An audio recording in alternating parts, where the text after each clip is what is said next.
Halo, hari ini kita akan membahas mengenai penalaran umum UTBK 2025. Di sini ada beberapa contoh soal yang akan kita bahas. Yang pertama, di sini kita disajikan sebuah soal mengenai pernyataan yang pasti salah.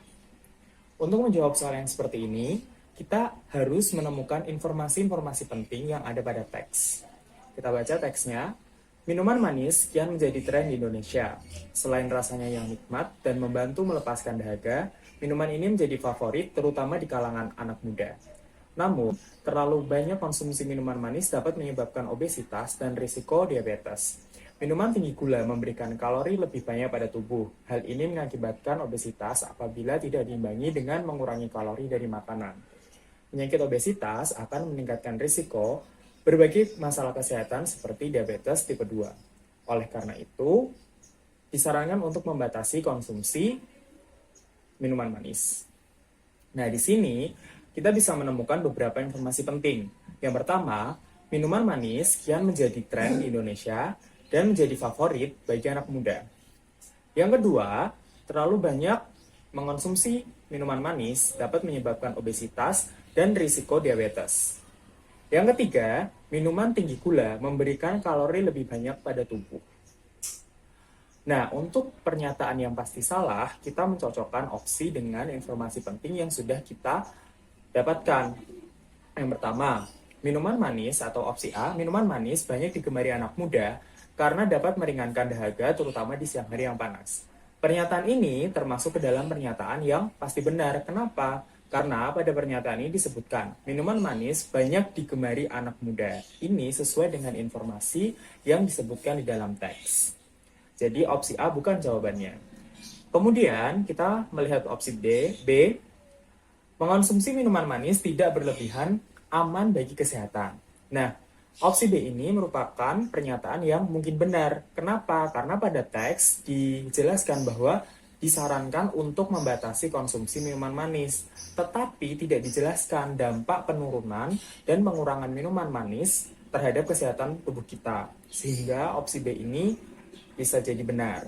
Kemudian yang C, orang yang mengonsumsi minuman manis secara berlebihan berisiko mengalami diabetes tipe 2. Ini merupakan sebuah pernyataan yang pasti benar. Kenapa? Karena ini sesuai dengan teks dan informasi penting yang kita dapatkan.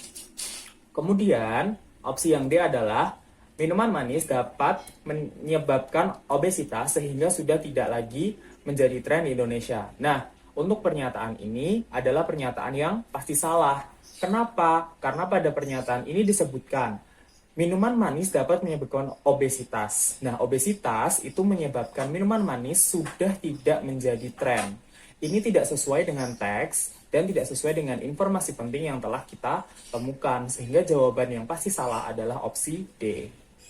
Nah, untuk opsi E, minuman manis meningkatkan kalori yang lebih banyak pada tubuh. Itu sesuai dengan informasi penting yang kita dapatkan. Baik, kita masuk ke dalam soal yang kedua. Di sini kita disajikan sebuah pernyataan dan kita diminta untuk menentukan apakah pernyataan tersebut memperlemah atau tidak memperlemah pernyataan awal. Nah, untuk mengerjakan soal ini, sistemnya masih sama. Kita harus mencari informasi penting yang ada pada pernyataan awal dahulu. Di sini disajikan pernyataan bahwa sejak dilanda pandemi COVID-19 pada tahun 2022, banyak pekerja yang menganggur di Indonesia. Hal ini diakibatkan karena banyak perusahaan yang gulung tikar dan pengurangan karyawan. Di sini ada dua informasi penting yang dapat kita ambil. Yang pertama adalah banyak pekerja yang menganggur. Kemudian, banyak perusahaan yang gulung tikar dan pengurangan karyawan. Kemudian, kita bisa menentukan 5 statement di bawah atau pernyataan di bawah, apakah mereka memperlemah atau tidak memperlemah berdasarkan informasi penting yang sudah kita dapatkan. Untuk pernyataan yang pertama, data Badan Pusat Statistik pada tahun 2022 menunjukkan adanya penurunan tingkat pengangguran terbuka sebesar 0,63%. Nah, ini termasuk ke dalam memperlemah. Kenapa? Karena di sini dijelaskan pada tahun 2022 pengangguran itu mengalami penurunan tingkat sebesar 0,63%. Sehingga ini bertentangan dengan pernyataan awal bahwa pada tahun 2022 itu banyak pekerja yang menganggur, sehingga ini adalah memperlemah pernyataan. Kemudian yang kedua, banyak perusahaan yang membuka lapangan pekerjaan secara online. Ini jelas memperlemah. Kenapa? Apabila sebuah perusahaan menyediakan lapangan pekerjaan secara online, otomatis dia tidak mungkin gulung tikar dan banyak pekerja yang tidak menganggur karena banyaknya lapangan pekerjaan, sehingga ini memperlemah. Kemudian yang ketiga, Kementerian Ketenagakerjaan menjelaskan bahwa sebanyak 2.084.593 pekerja dirumahkan dan terkena PHK. Ini merupakan statement yang tidak memperlemah. Kenapa tidak memperlemah? Karena statement ini mendukung pernyataan bahwa banyak perusahaan yang gulung tikar dan pengurangan karyawan. Sebanyak 2.084.500 sekian pekerja dirumahkan. Ini sangat mendukung pernyataan awal.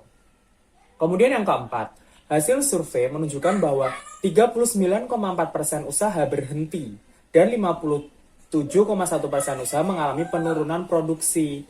Ini tidak memperlemah pernyataan. Kenapa? Karena pada pernyataan ini dijelaskan bahwa usaha berhenti dan penurunan produksi.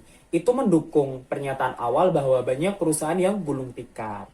Kemudian yang terakhir, keberadaan teknologi dimanfaatkan oleh masyarakat untuk membuka usaha dan menjual produk sehingga meningkatkan pendapatan. Ini apabila teknologi dimanfaatkan untuk membuka usaha, kan artinya banyak usaha ya, banyak lapangan pekerjaan yang terbuka dan meningkatkan pendapatan sehingga banyak yang tidak menganggur. Sehingga ini memperlemah pernyataan. Seperti itu. Ya, kita masuk ke dalam soal yang ketiga. Di sini kita diminta untuk menghitung pendapatan. Di soal dikatakan bahwa pendapatan A lebih rendah 20% dari pendapatan B.